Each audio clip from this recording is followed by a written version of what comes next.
476년입니다. 딱 세 글자 세 숫자예요. 그런데 이 숫자가 가진 무게는 어마어마합니다. 서로마 제국이 공식적으로 역사의 지도에서 사라진 해가 바로 476년이거든요. 그런데 이보다 훨씬 더 충격적인 사실이 있어요. 로마는 그 전까지 무려 1229년을 살아있었다는 겁니다. 로마가 처음 왕국으로 세워진 게 기원전 753년이에요. 1229년이요. 지금 우리가 쓰는 한글이 만들어진 게 1443년이니까 한글의 역사 2배가 넘는 시간이죠. 그 거대하고 완고한 제국이 어떻게 무너졌을까요? 많은 분들이 이렇게 알고 계시죠. 게르만족이 쳐들어와서 훈족이 밀고 내려와서 로마가 망했다고요. 근데요, 그건 반쪽짜리 이야기예요. 진짜 로마를 무너뜨린 건 바깥의 적이 아니었습니다. 그리고 그 진짜 이야기는 지금 이 순간 우리가 살고 있는 세상과 놀랍도록 닮은 얼굴을 하고 있어요.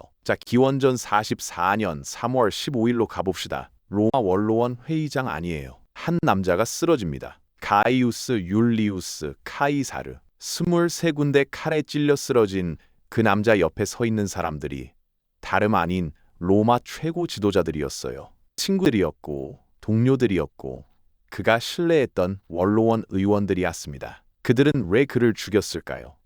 카이사르가 너무 강해졌기 때문이에요. 그들은 카이사르가 황제가 되려 한다고 두려워했고 그래서 죽여버린 겁니다. 공화정을 지키기 위해서요. 근데요, 이 암살이 공화정을 지켰냐고요? 정반대였습니다. 카이사르가 죽자 로마는 내전에 빠졌어요. 카이사르의 양자 옥타비아누스와 그의 동료 안토니우스 그리고 공화파 사이에서 피비린내 나는 권력 다툼이 시작됐습니다. 13년 동안 로마는 자기들끼리 싸웠어요.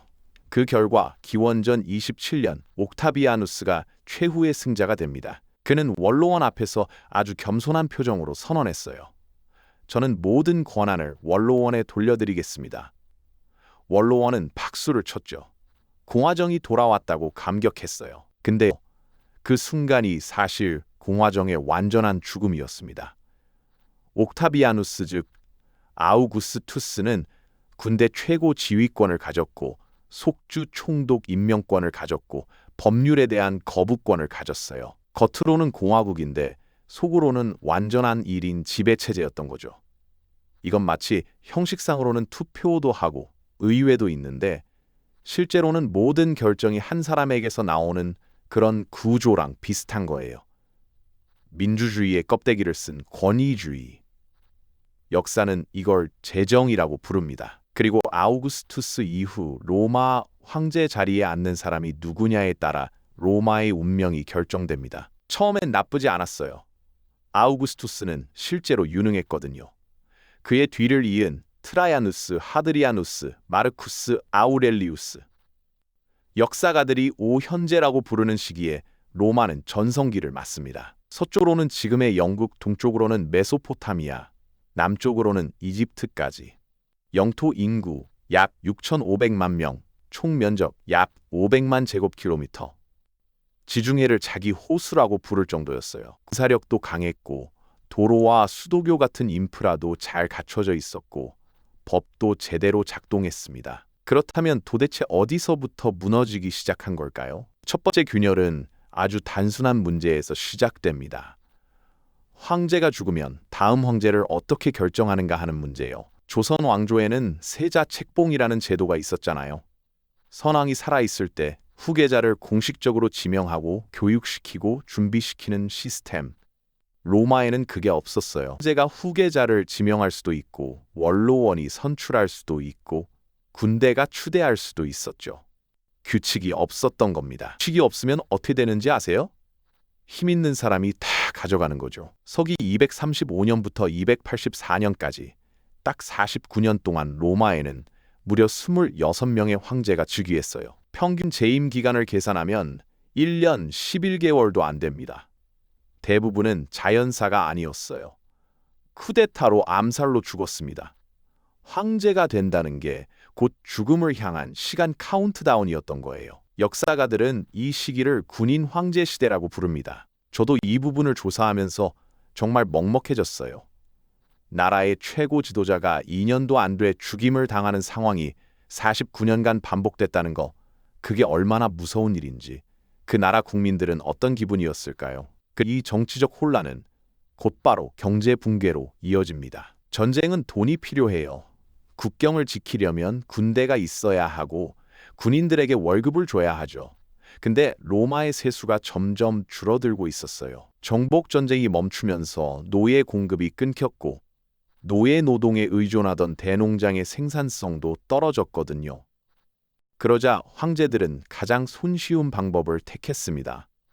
화폐 가치를 낮추는 거예요. 은화 데나리우스에 원래는 은이 80% 들어갔는데 3세기 말에는 은 함량이 2%까지 떨어졌습니다. 2%요. 은화라는 이름만 붙어 있을 뿐 사실상 동전이 된 거죠. 이게 뭔지 아세요? 중앙은행이 무제한으로 돈을 찍어내는 거예요. 돈이 너무 많이 풀리면 화폐 가치는 떨어지고 물가는 오르죠. 3세기 로마에서는 밀 한 말 가격이 200년 사이에 무려 200배가 올랐습니다. 200배요. 오늘 라면 한 봉지가 1,000원이라고 치면 200배면 20만 원이 되는 거예요. 당연히 상인들은 로마 화폐를 믿지 않게 됐고 물물 교환으로 돌아갔습니다. 경제 시스템이 천천히 역주행하기 시작한 거죠. 이 와중에 세 번째 균열이 사회 안으로 파고들어왔어요. 바로 불평등의 심화입니다. 로마 제국 전성기에 원로원 의원 한 명이 소유한 토지는 수천에서 수만 헥타르에 달했어요. 반면 평범한 소농들은 빚에 쪼들려 땅을 팔고 소작농이 됐습니다. 자유민이었던 시민들이 사실상 반노예에 가까운 콜로누스라는 계층으로 전락한 거예요. 나라를 지키겠다는 자발적 의지도 사라졌죠. 내가 지킬 나라가 나한테 무엇을 해줬냐는 생각이 퍼져나갔어요. 군대는 더 이상 시민으로 채울 수 없게 됐습니다. 돈을 주고 고용하는 용병 체제로 전환됐어요. 그리고 그 용병들의 상당수가 로마 제국 변방 출신의 게르만족이었습니다. 생각해보세요.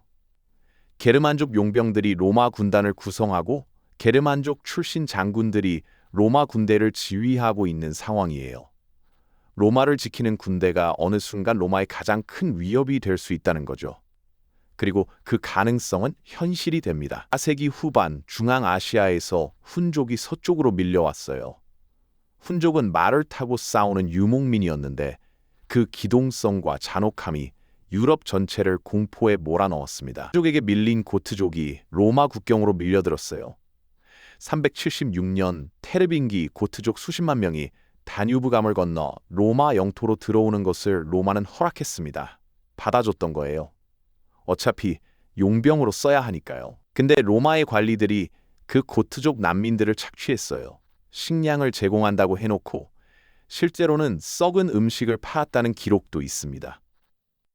참다 못한 고트족이 반란을 일으켰어요. 378년 아드리아노폴리스 전투. 로마 황제 발렌스가 직접 군대를 이끌고 나갔습니다. 결과는 완패였어요. 황제 발렌스는 전장에서 전사했습니다. 황제가 자기 제국 안에서 자기가 받아들인 난민들에게 죽임을 당한 거예요. 역사의 아이러니라는 말이 딱 맞는 장면이죠. 이 패배 이후 로마는 다시는 이전의 군사력을 회복하지 못했어요. 로마는 더 이상 무적이 아니라는 사실이 온 세상에 알려진 날이었습니다. 그리고 알라리크라는 이름이 역사의 무대에 오릅니다. 서고트족의 왕 알라리크는 사실 젊은 시절 로마 군대에서 장군으로 복무했어요. 로마를 위해 싸웠고 로마의 전술을 배웠습니다. 하지만 로마는 그에게 약속했던 땅도 합당한 지위도 주지 않았어요. 무시당한 거죠. 그래서 그는 자기 부족을 이끌고 이탈리아로 행군했습니다. 3번이나 로마 앞에 나타났어요. 2번은 협상을 했습니다. 3번째엔 성문을 열고 들어갔어요. 어떻게 보면 로마가 스스로 키우고 스스로 배신한 사람에게 무너진 거예요. 로마가 만들어낸 비극이었습니다. 410년 8월 24일 알라리크가 이끄는 서고트족 군대가 로마에 입성합니다. 건국 이래 800년 만에 처음으로 외적이 로마를 함락한 날이에요. 3일 동안 약탈이 이어졌습니다. 당시 기독교 신학자 히에로니무스는 이 소식을 듣고 이렇게 썼어요. 세상의 빛이 꺼졌다고. 저도 이 부분에서 잠깐 멈춰 생각했습니다.